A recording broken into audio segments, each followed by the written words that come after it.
Hi, I'm going to be reading the Percy Jackson's Greek Gods. Here is a map. This is a pretty awesome book, and let's go. Let's start it. Perseus wants a hug. I had to start with this guy. After all, he's my namesake. We got different godly fathers, but my mom liked Perseus' story for one simple reason. He lives. Perseus doesn't get hacked to pieces. He doesn't get damned to eternal punishment. As far as heroes go, this dude gets a happy ending. Which is not to say that his life didn't suck. And he did murder a lot of people. But what are you going to do? Percy's bad luck started even before he was born. First, you got to understand that back in the day, Greece wasn't one country. It was divided into a gazillion little different kingdoms. Nobody went around saying, "Hi, I'm Greek." People would ask you what city-state you were from: Athens, Thebes, Sparta, Zeusville, or whatever. The Greek mainland was a huge piece of real estate. Every city had its own king. Sprinkled around the Mediterranean Sea were hundreds of islands, and each one of them had a separate kingdom too. Imagine if you were like that today. Maybe you live in Manhattan. The local king would have his own army, his own taxes, his own rules. If you broke a law in Manhattan, you could run away to Hackensack, New Jersey. The king of Hackensack would grant you asylum, and Manhattan couldn't do anything about it unless, of course, the two became allies, in which case you were toast. Cities would be attacking each other all the time. The king of Brooklyn might decide to go to war with Staten Island, or the Bronx in Greenwich. Connecticut might form a military alliance and invade Harlem. You might see how that would make life interesting. Anyway, one city on the Greek mainland was called Argos. It wasn't the biggest or most powerful city, but it was a respectable size. Folks who lived there called themselves Argives, probably because Argosites would have made them sound like some kind of bacteria. The king was named Acrisius. It was a nasty piece of work. If you were a king, you'd totally want to run away to Hackensack. Acrisius had a beautiful daughter named Danae, but it wasn't good enough for him. Back then, it was all about the sons. You had to have a boy to carry on the family name and inherit the kingdom, and when you died, blah, blah, blah.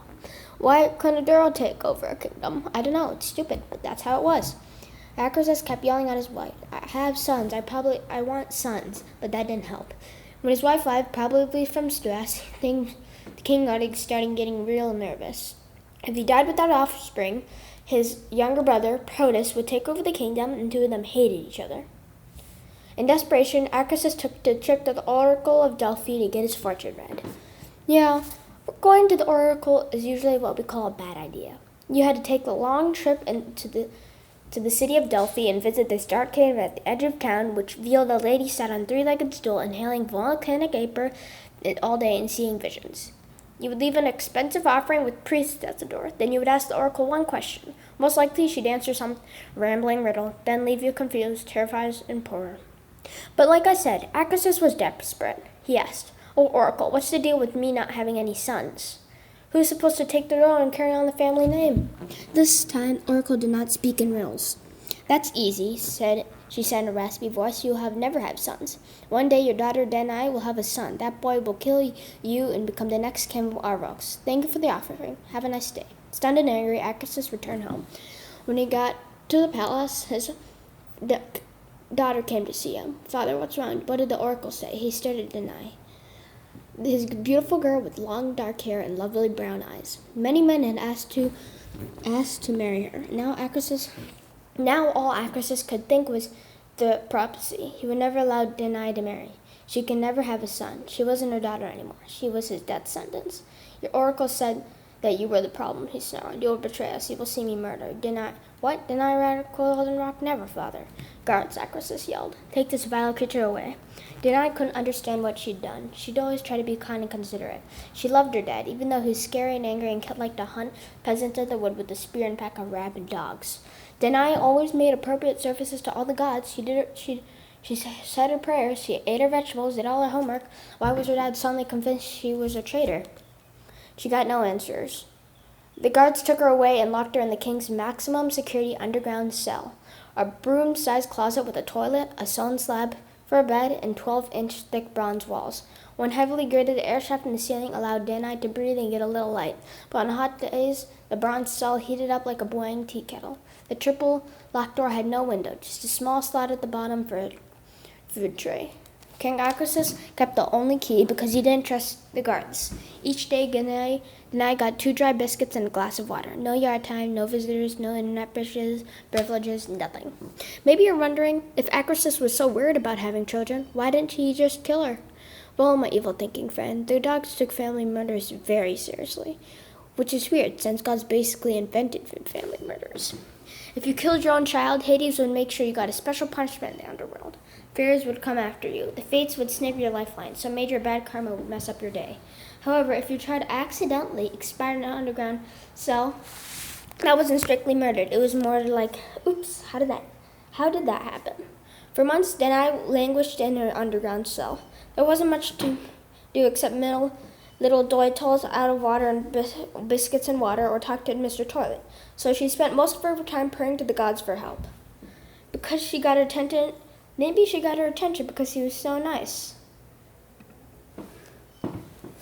Or because she always had made offerings at the temple, or maybe it was because Denai was knockout gorgeous. One day, Zeus, Lord of the Sky, heard Denai calling her his name. Gods are like that. When you say their names, they perk up right away. I bet they spend a lot of time Googling themselves, too. Zeus peered down from the heavens with his super keen X-ray vision.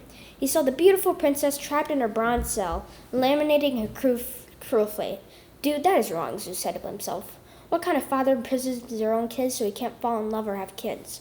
Actually, that was never the sort of thing Zeus might do, but whatever. She's kind of hot too, Zeus muttered. I think I'll pay that lady a visit. I'm sorry, guys. Can you give me 1 second?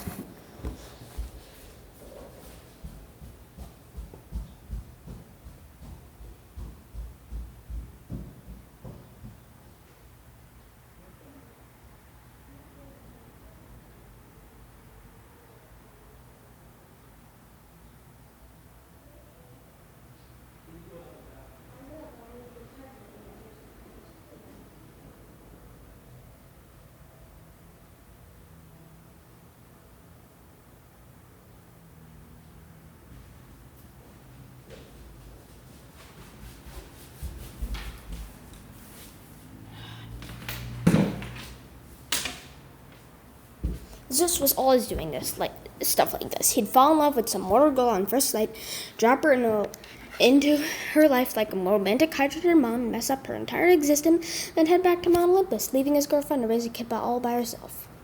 But really, I'm sure his intentions were honorable. Cough, yeah, right, cough. Thank you for reading part 1 of Perseus Wants a Hug.